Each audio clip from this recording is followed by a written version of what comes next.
திருச்செங்காட்டங்குடிக்கு அப்பர் சுவாமி முன்னமே வந்துடுறார். அவர் இந்த சுவாமியை பார்த்து ஒரு தாண்டகம் பாடியிருக்கிறார்.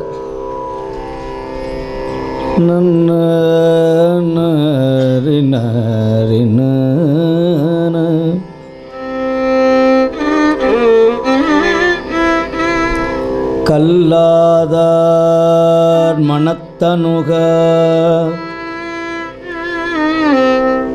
கடவுள் தன்னை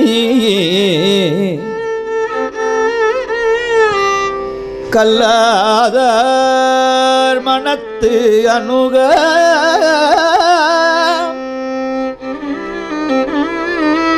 கடவுள் தன்னை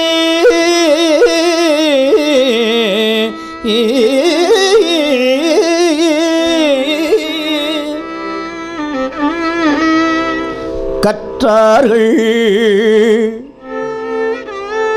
உற்றோரும்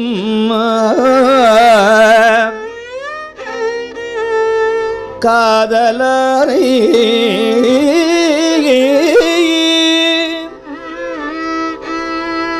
பொல்லாத நெறி பொல்லாத நெறி உகந்தார் புறங்கள் மூன்றும் பொன்றி விழ அன்று பொரு சரம் தொட்டானே நில்லாத நினக்குரம்பை பிணக்கம் நீக்க நிறை தவத்தை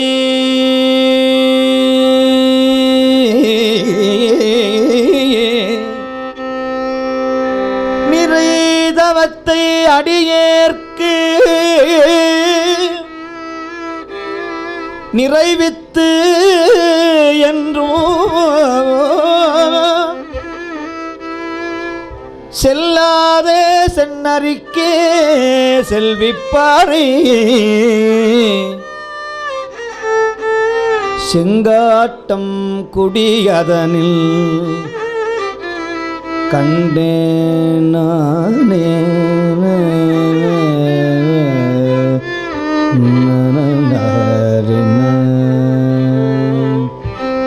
சந்தமலர் கொன்றையணி சடையான் தன்னை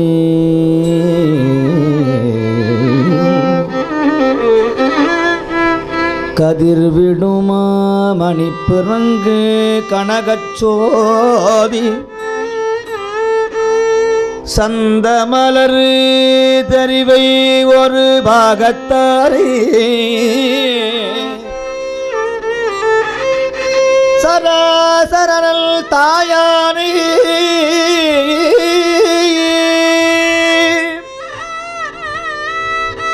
நாயே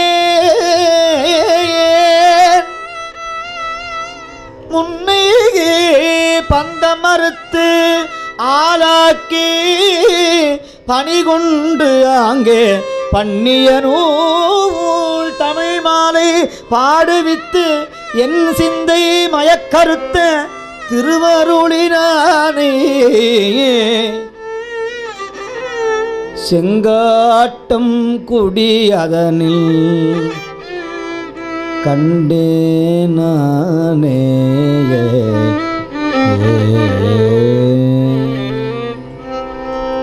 பந்தம் மறுத்து ஆளாக்கி பணிகொண்டு ஆங்கே பண்ணிய நூல் தமிழ் மாலை பாடுவித்தாராம். தேவாரம் பாடணும்னா அவன் அருள் இருக்கணும், இல்லைன்னா யாராலையும் பாட முடியாது. இன்னைக்கு இவ்வளவு பேர் தாளத்தை போட்டு தேவாரம் பண்ணு தெரியுதோ இல்லையோ, கூட பாடுறோமா இல்லையா? இந்த நிலையை உருவாக்கினது யார் தெரியுமா? செங்காட்டங்குடி பெருமான். பண்ணிய நூல் தமிழ் மாலை பாடுவித்து, தமிழ் மாலையை பாடணும். என்ன தமிழ் மாலை? ஞானத்தமிழ் மாலை, அருள் தமிழ் மாலை. இந்த தமிழ் மாலையை பாட வைக்கக்கூடிய நிலைமை யார் இருக்கு தெரியுமா? நம்முடைய பெருமானுக்கு மட்டும்தான். வாயார தன் அடியே பாடும் தொண்டர் இனத்தகத்தான் ஈசன். தேவாரம் பாடுறவங்க வாழ்க்கையில் ஒரு நாளும் குறைவி வந்ததே கிடையாது எனக்கு தெரிஞ்சு. தேவாரம் பாடுறவங்க வீட்லேயும் சரி, பாட வைக்கிறவங்க வீட்லேயும் சரி, அதுதான் உண்மை. எங்கள் வீட்டில் யாருமே பாட மாட்டேங்கிறாங்க, நீங்களே வந்து பாடுங்க அப்படின்னு சொன்னால் பாட வைக்கிறவங்களுக்கு பலன் உண்டு. தேவார உலமெல்லாம் நிறையணும். அருள் ஞானம் அந்த இல்லத்தை காத்து அருள் செய்யும். நீங்கள்லாம் அப்படி ஓத ஓத ஓத ஓதத்தான் இங்கே இருக்கிற சாநித்தியம் அருள் உங்கள் வீட்டுக்கு வரைக்கும் வரும். இப்போ 3 மணி நேரம் இந்த அருள் ஆற்றல் உங்கள் உடம்புல ஏறிடுச்சுன்னா வீட்டுக்கு போய் அந்த ஆற்றல்லாம் பரவிடும். உங்கள் பொண்ணுக்கு கிடைக்கும், உங்கள் பையனுக்கு கிடைக்கும், உங்கள் பேர குழந்தைக்கு கிடைக்கும் அல்லவா? இப்போது அவங்கெல்லாம் வர முடியல, நான் வந்திருக்கேன், பரவாயில்ல. நீங்கள் செய்கிற இந்த அருள் ஆற்றல் அவர்களுக்கு போய் சேர்ந்து விடும். எங்கேயோ இருக்கிற இறைய உணவை ஒரு கழுகு கொத்தி வந்து தன்னுடைய கூண்டில் இருக்கிற குஞ்சுக்கு தருவது போல இங்கே இருக்கிற அருளை கொண்டு போய் உங்கள் இல்லத்தில் கொடுங்க. நிச்சயமாக அந்த அருள் செய்யும். இந்த புண்ணியம் உங்கள் வம்ச வழியெல்லாம் காப்பாற்றும். நீங்கள் செய்கிற சிவபுண்ணியம் உங்களை மட்டுமல்ல, உங்களை சார்ந்திருக்கிற தலைமுறைகளெல்லாம் வாழையடி வாழையாக வாழ வைக்கும். எத்தனை குடும்பம், எத்தனை பரம்பரை பாதியிலேயே நிற்குது, அதையெல்லாம் வராமல் சுவாமி கொண்டு வருவார். அதற்கெல்லாம் ஈசனுடைய அருள் திறம் வேணும். அவனுடைய அனுக்கிரகம் இல்லாமல் ஒரு துரும்ப கூட அசைக்க முடியாது.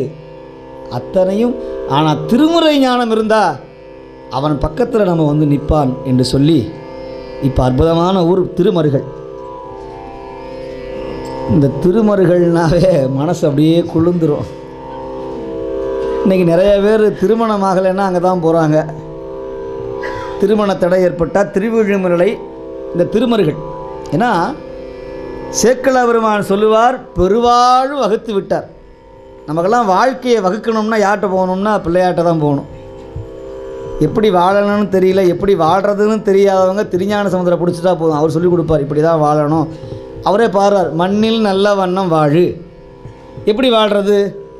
எண்ணில் நல்ல கதிக்கு யாதுமோர் குறைவில்லை. சரி, கண்ணில் நல்ல அகு துரும் கழு மல வல நகர் பெண்ணில் நல்லாளோடு பெருந்தகை இருந்தவனை தொழு நீ மண்ணி நல்ல வண்ணம் வாழ். இப்போ மண்ணி நல்ல வண்ணம் வாழணும்னா நிறைய கல்யாணத்தை பாடி போடுறோம். நிறைய கல்யாணத்தை இந்த பாட பாடிட்டால் வாழ்ந்துருவாங்களா? இதுக்கு என்ன அர்த்தம்? அந்த மணமக்கள் இந்த பாட்டை பாடணும். அந்த மனம் சார்ந்தவங்க இந்த பாட்டை இன்றிலிருந்து தேவாரத்தை நீ தினமும் பாடிக்கிட்டே இரு. இப்போ வாழ்த்திட்டு வந்துடுறாங்க, மண்ணி நல்ல வண்ணம் வாழலாம் வைகளை மண்ணில் கதிக்குன்னு. சரி, அந்த வாழ்த்து வாங்குறவங்க அந்த உணர்ந்து கேட்கணும், அவங்க பாடிட்டே இருக்கணும். மண்ணில் நல்ல வண்ணம். எப்படி வாழ முடியும்? பெண்ணில் நல்லவனாயில பெருந்தகையாலை சேர்ந்து வழிபடணும். அப்படி செஞ்சால் மண்ணில் நல்ல வண்ணம் வாழலாம். அதை செய்வதற்கான களம்தான் இந்த களம். பெருவாழ்வு வகுத்து விட்டாரா சுவாமி மருகல்ல. செங்காட்டங்குடியையும் மருகல்லையும் வச்சு பாடுறார்.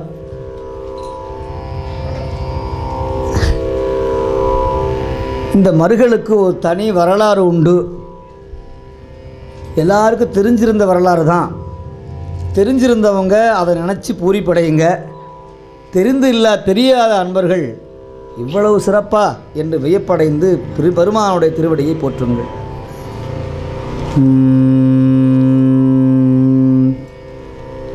திருஞான சம்பந்த பெருமான்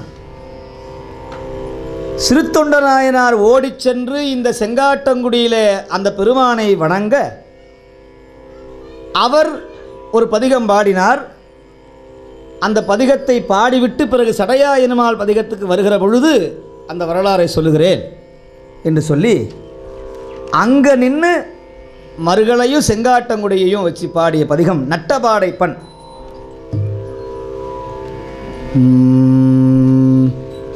234வது பதிகம். அங்கமும் வேதமும். அங்கமும் வேதமும் ஓதும் நாவர் அந்தனர் நாளும் அடிப்பனவர் மங்குள் மதித்தவள் மாடவீதி மருகள் நிலவிய மைந்த சொல்ல செங்கையலார் பூனல் செல்வம் மல்கு சீ சீர்கொள் செங்காட்டம் கொடியத இளங்கரி ஏந்தியாடும் கணபதி ஈச்சரம் காமுறவே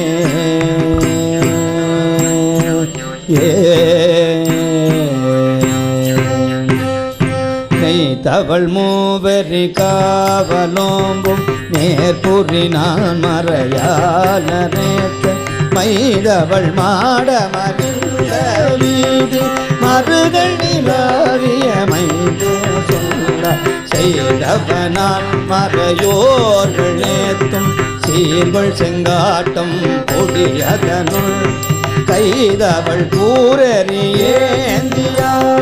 கணபதி ஈச்சரம் காமுறவே தோளோடு நூழிலை சேர்ந்த மாதர் தொகுமறையோர்கள் பலட்ட செந்தி மால்விதை போய்விம்மு மாட வீதி மருகள் நிலவிய மைந்த சொல்லார் சேர்கொள்கு தன்பயல் சோலை சூழ்ந்த சீர்கொள் செங்காட்டம் கொடியதருள் ஆர்க்க ஆடும் கணபதி ஈச்சரம் காமுறவே நாமறு கேள்வியர் வேள்வி போவ நான் மறையோர் வழிபாடு செய்ய மாமருவும் மணி கோயிலே மருகள் நிலவிய மைந்த சொல்ல தேமறு பூம்பொழில் சோலை சூழ்ந்த சீர்கொள் செங்காட்டம் கொடியதனுள் காமரு சீர்மகிழ்ந்தெல்லி கணபதி ஈச்சரம் காமுறவே பாடல் முழவும் விழவும் போவ பன்மறையோரவர் தாம்பர மாட நெடுங்கொடி விண்டடவ மருகள் நிலாவிய மைந்த சொல்ல சேடக மாமல சோலை சூழ்ந்த சீர்கொள் செங்காட்டம் கொடியதனுள் காடக மேடமாக ஆடும் காமுறவே புனையழல் ஓம்பு கையந்த நாளர் பொன்னடி நாள்தோறும் போற்றி மனைகள் மாட மலிந்த வீதி மருகள் நிலவிய மைந்த சொல்ல சினைகள் தன்வயல் சோலை சூழ்ந்த சீர்கொள் செங்காட்டம் கொடியதனுள் கூரறியேந்தியாடும்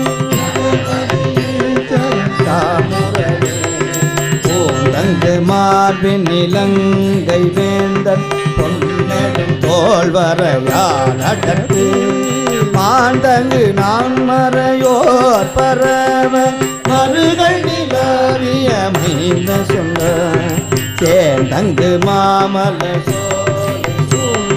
சீர்கொள் செங்காட்டம் கொடியதனுள் கணபதி ஈச்சரம் காமுறவே அந்தமுமாதியும் நான் முகனும் அரவணையானும் அறிவறிய மந்திர வேதங்கள் மைந்த சொல்ல செந்தமிழோர்கள் பரவி எத்தும் சீர்கொள் செங்காட்டம் கொடியதனுள் வந்த மதில் புகையேறும் கணபதி ஈச்சரம் இலை மருதே அழகாக நாளும் இடுதுவர் காயோடு சுற்றிலும் நிலையமன் தேரரை நீங்கி நின்று நீதரல்ல மாமருகள் புன்னை மகள் தோல் புனர்வாய ரோளாய் மாசில் செங்காட்டம் கொடியதருள் தலை மல்கு தோலுடு தெல்லியாடும் கணபதி ஈச்சரம் நாளும் குலை கமுகோங்கு காழி ஞான சம்பந்தன் நலம்பினட பாலின் மதி பாடமோங்கு அதன் மேல் மொழிந்த கயலும் திளைத்த கண்ணால் தீர்வள் செங்காட்டம் புதியதனுள் சூலம் வல்லான் கழலே பாடல் சொல்ல வல்லார் வினை இல்லையாம் சூலம் வல்லான் கழல் ஏற்று பாடல் சொல்ல வல்லார் வினை இல்லையாம் சொல்ல வல்லார் வினை இல்லையாம் சொல்ல வல்லார் வினை இல்லையாமே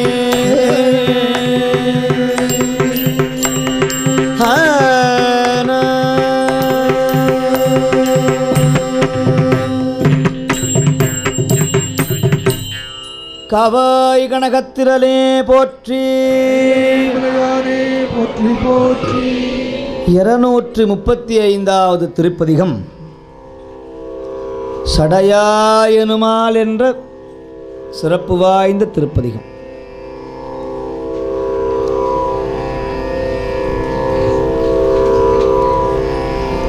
வைப்பூர் என்ற அற்புதமான பதியிலே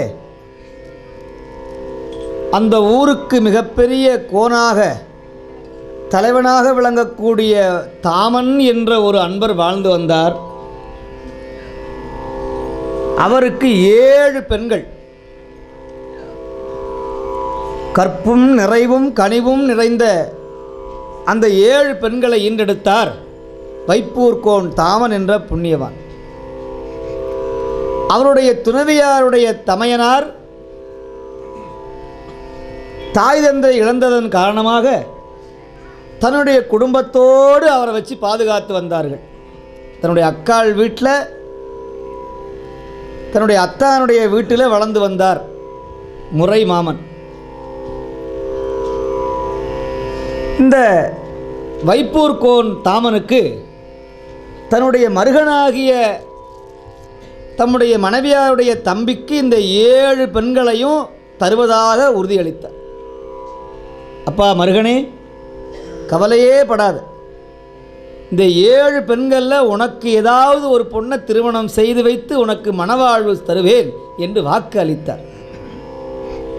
இதை நம்பி அந்த மருகன் மிகவும் ஆசை கொண்டு முதல் பெண்ணை எப்படியாவது எனக்கு திருமணம் செய்து வைப்பார் என்னுடைய அத்தான், என்னுடைய மாமன் என்று ஆசைப்பட்டு கொண்டே இருந்தார்.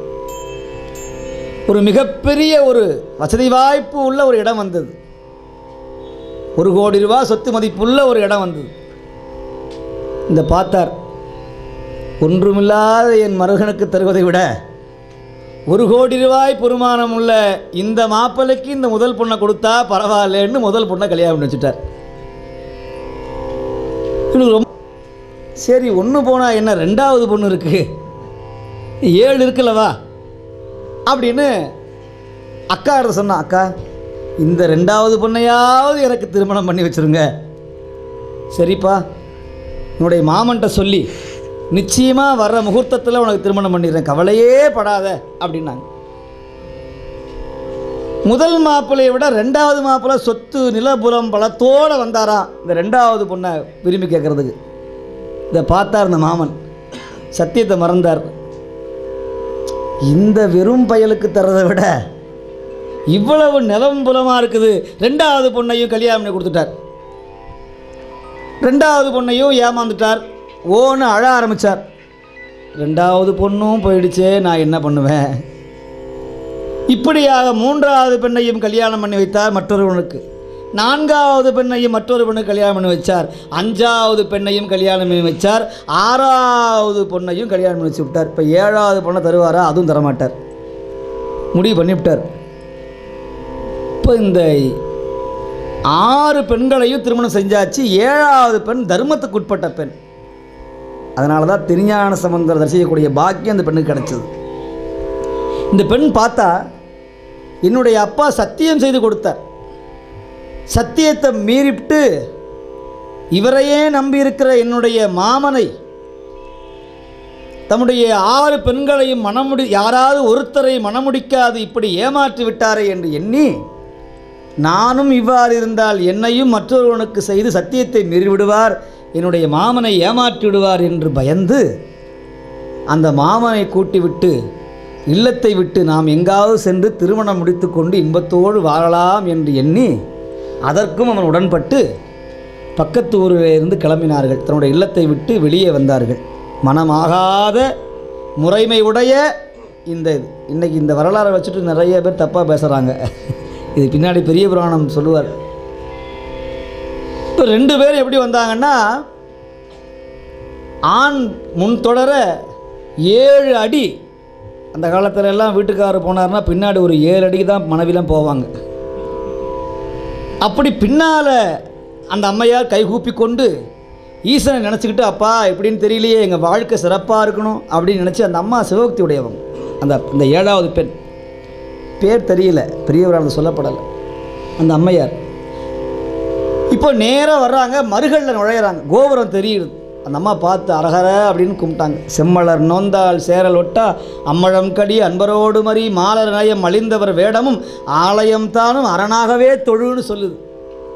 அந்த ஆலயத்தை பார்த்து, அப்பா மறுகள் பெருமானேன்னு பார்த்தார். மாலை சூரியன் மறைந்து விட்டது, இரவு பொழுது வந்துருச்சு. இப்போ இன்றைக்கி மாதிரி விடுதிகள்லாம் கிடையாது தங்குவதற்கு, தெரிஞ்சவங்களும் யாரும் இல்லை.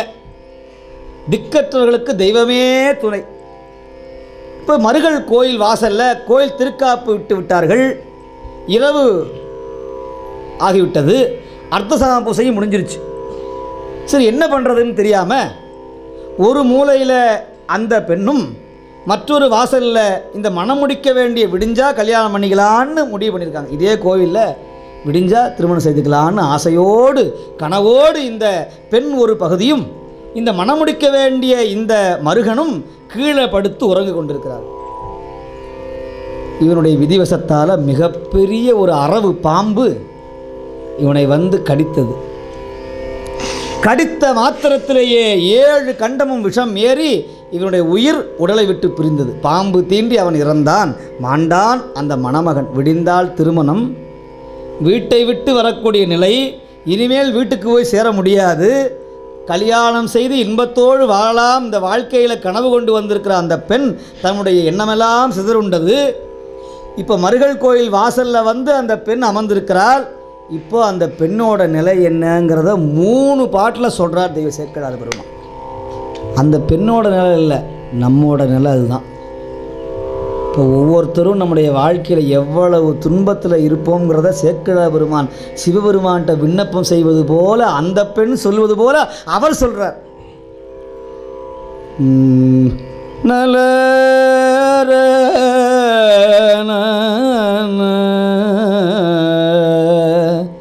ததன அடியாராம் இமயவர்தம் கூட்டம் உய்ய அலை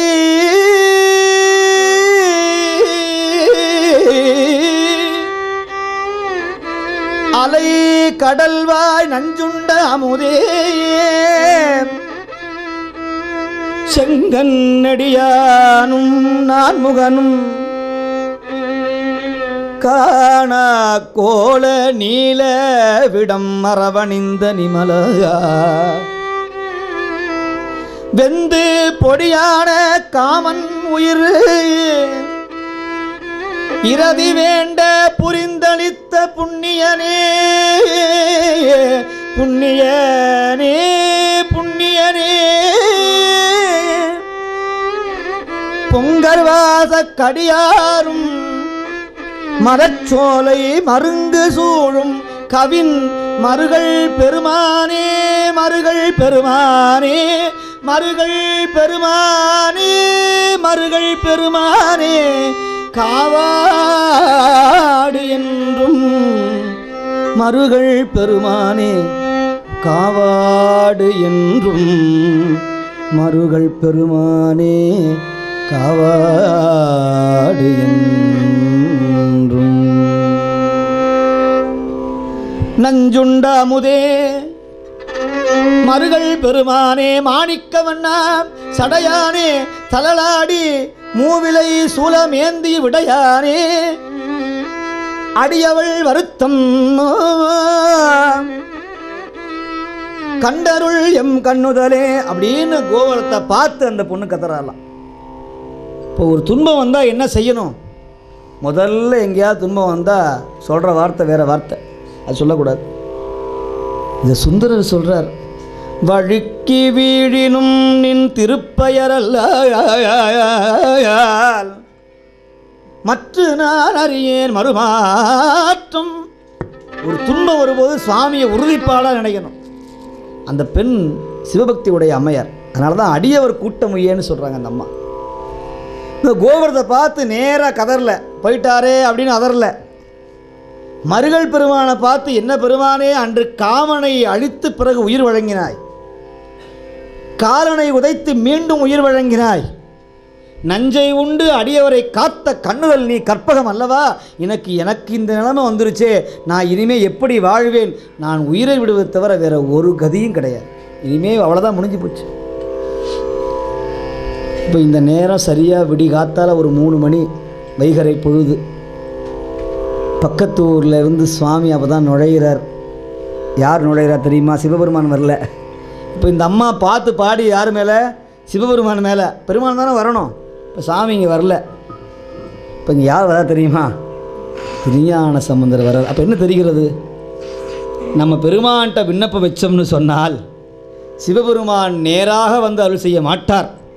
குருநாதர் மூலமாக, பரமாச்சாரியார் மூலமாகத்தான். சிவன் வேறு, பரமாச்சாரியார்கள் வேறு, ஞானசம்பந்தர் வேறு, திருநாவுக்கரசர் வேறு, சுந்தரமூர்த்தி சுவாமிகள் வேறு, மணிவாசக பெருமான் வேறு, சேக்கிழார் பெருமான் வேறு, 63 பேர் கிடையாது.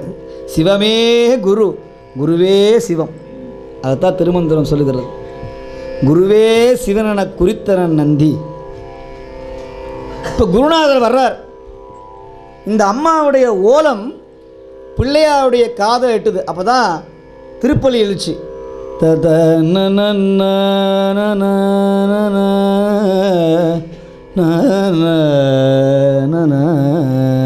இன்னிசை வீணையரு யாழினர் ஒருபால் இருக்கொடு தோத்திரம் எம்பினர் ஒருபால்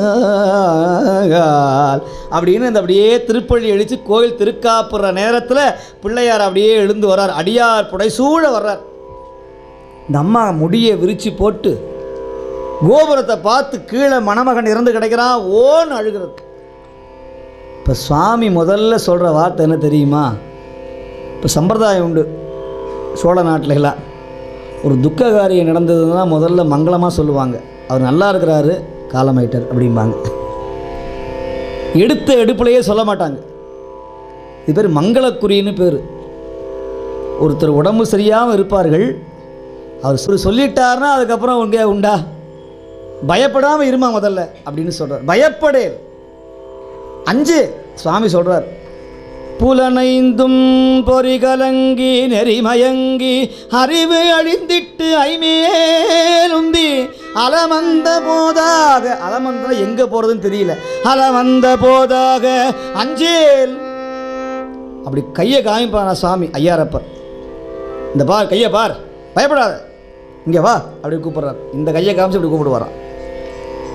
அப்போ என்ன பண்ணணும்? நேராக போய் அவன் திருவடியை பிடிச்சிக்கணும். வானை இடிச்சா போய் அம்மாவையும் அப்பாவையும் கட்டி பிடிச்சிக்கிறான் குழந்தை. அதுபோல் துன்பம் வரும்போது நேராக போய் எங்கே பிடிக்கணும்? பெருமான், அம்பலவான பெருமான் எடுத்த திருவடி அப்படி சிக்கனை பிடிச்சிக்கணும். சிக்கனை சென்று சேர்மீன்களேன்னு சொல்லுவார் அடிகள் பெருமான். இப்போ சொல்கிறார், பயப்படேல் நீ பருவரலும் நும் பரிசும் பகர்வார். உனக்கு என்ன நேர்ந்ததுன்னு முதல்ல சொல்லு. இப்போ இந்த அம்மா சொல்கிறாங்க, வந்த கதையெல்லாம் சொல்கிறாங்க. இப்போ சுவாமி பார்த்தார். சடையானை எவ்வுயிர்க்கும் தாயானை சங்கரனை சசிகண்ட மௌலியானை விடையானை மேரியனை வெண்ணீற்றானை விரவாதார் புறமூன்றும் எரியச் செற்ற படையானை பங்கயத்து மேவினானும் பாம்பரையில் துயின்றானும் பரவம் கோலம் உடையானை உடையானே உடையானே தகுமோ இந்த ஒள் இழையால் உள்மெலிவு என்று எடுத்து பாட உடையானே தகுமோ இந்த ஒல்லிழையால் உள்மெலிவு என்று எடுத்து பாட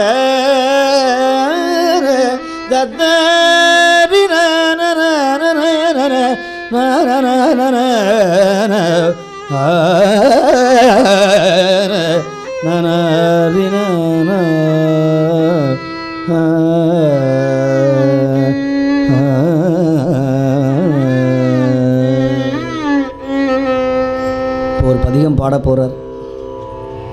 இந்த பதிகம் பாடி முடிச்ச உடனேயே ஒரு அற்புதம் நடக்கப் போகிறது. பாம்பு தீண்டி இறந்த சவமாகிய பிணமாகிய மணமகன் உயிரோடு வர்றான். இதெல்லாம் உண்மையான சத்தியமான உண்மை, நிசதமான உண்மை. இன்னைக்கு நடக்கிறது இல்லை, காரணம் பக்தி நெறி இல்லை. அதனால தான் அன்னைக்கு நடந்தது. மனிதன் பறந்தான், விமானம் பறந்தது, புஷ்ப விமானம்னு போச்சு. இதை சொல்கிறார் திருஞான சம்பந்தர். திருவிழிமையில் குழந்தைகள்லாம் சோறு ஊட்டினாங்களாம். தங்க கிண்ணத்தில் பாலை ஊற்றி சோறு ஊட்டினாங்களாம். எப்படி தெரியுமா? சிறையாரும் அப்படின்னு தேவாரம் பாடி சோறு ஊட்டினாங்களாம். இந்த பாட்டை கேட்டு பாலகரை பாராட்டும் பாராட்டை கேட்டு விமானத்தில் போன விண்ணவர்கள் வியப்பெய்தி கீழே வந்து பாராட்டிட்டு போனாங்களாம். இதை சொல்கிறார். தேவர்களெல்லாம் கீழே இறங்கி வந்த காலம் உண்டு. இன்னைக்கு அதெல்லாம் மறைஞ்சு போச்சு. ஆனால் திருமுறை சாநித்தியம் இன்றும் இருக்கிறது, சத்தியம். இந்த பதிகம் பாடினா திருமண தடை ஏற்படக்கூடிய அன்பர்களுக்கு நிச்சயமாக திருமணம் ஏற்படும். திருமணது மட்டுமல்ல, மன வாழ்க்கை சரியில்லாமல் இருந்தாலும் கூட கணவன் மனைவி ஒற்றுமையோடு இருப்பதற்கு இந்த பதிகம் நிச்சயமாக உதவி செய்யும். சாமியை பார்த்து கேட்குறார், இந்த குவளை மலர்களை அழிஞ்சு குவளை மலர்கள்லாம் விரிஞ்சி முகத்தை காட்டுதே, சிரிச்சிருக்குதே, இந்த பெண்ணு முகம் சுருங்கி இருக்கிறாளே, இந்த அடியால், இந்த சிவனடியாருடைய வாட்டத்தை நீ தீர்க்க மாட்டியா பெருமானே? இந்த குவளை மலர் போல இவளுடைய வாழ்க்கையை பிரகாசம் செய்ய மாட்டியான்னு அப்படியே பெருமானை பார்த்து இவள் சார்பாக பதிகம் பாடுறார். இது யாருக்கு கிடைக்கும்? துக்கம் உடைய வாழ்க்கையை இழந்த, மன வாழ்க்கை இழந்த ஒரு பெண்ணுக்கு சார்பாக துணையாக இருக்கக்கூடிய ஒரே கடவுள் திருஞான சம்பந்த நாயனார் தான். அவர் பெருமான்கிட்ட சொன்ன அப்பிலே கிடையாது. அவர் சாமிகிட்ட பாடிட்டாலும் சாமி மறுக்கவே மாட்டார். நம்ம சொன்னால் மறுத்துருவார். சாமி எனக்கு மிகப்பெரிய பீரை வேணும், கிடையாது போடான்ருவார். எனக்கு பெரிய வேலை வேணும், இல்லை. சரி, எப்படி போக தெரியுமா? சிபாரிசோடு போகணும், லெட்டரோடு போகணும், சிபாரிசு லெட்டரோட. இப்போ பழனி மலைக்கு போகணும்னா எம்பிக்கு லெட்டர் வாங்கினா உள்ளே விட்டுறான்ல. பாருங்கள், முருகனதி கனவுல வந்தார். முருகப்பெருமானே இப்போ வாடான்னு சொன்னார்னா முருகனாவது ஒன்றாவது முதல்ல போய் வெளியில் சீட்டு வாங்கிட்டு வாம்பான் 1000 ரூபாய்க்கு. அதுவே சாதாரண ஒரு எம்பி கொடுத்தாருன்னா முதல்ல போய் நில்லுங்க அப்படிம்பான் அல்லவா? இப்போ சிவபெருமான்ட்ட அந்த இதெல்லாம் பழிக்காது. இந்த சிபாரிசு கடிதம்லாம் பழிக்காது. இப்போ சிபாரிசு கடிதம் எது தெரியுமா? தேவாரம். இப்போ இவர் எம்பெருமான் திருவாயை மலர்ந்தொழிய தேவாரத்தை சிபாரிசு கடிதமாக நாமும் அவர்கிட்ட போய் இந்த பதிகத்தை பாடி நிச்சயம் செஞ்சோம்னா நமக்கும் செய்வார், திருமுறை செய்யும். பெருமான் நமக்கு மறுக்கவே மாட்டார், இல்லை என்னாத அருள் செய்வார், ஆசை தீர கொடுப்பார். எதனால்? தேவாரத்தில் மட்டும்தான் கொடுப்பார்.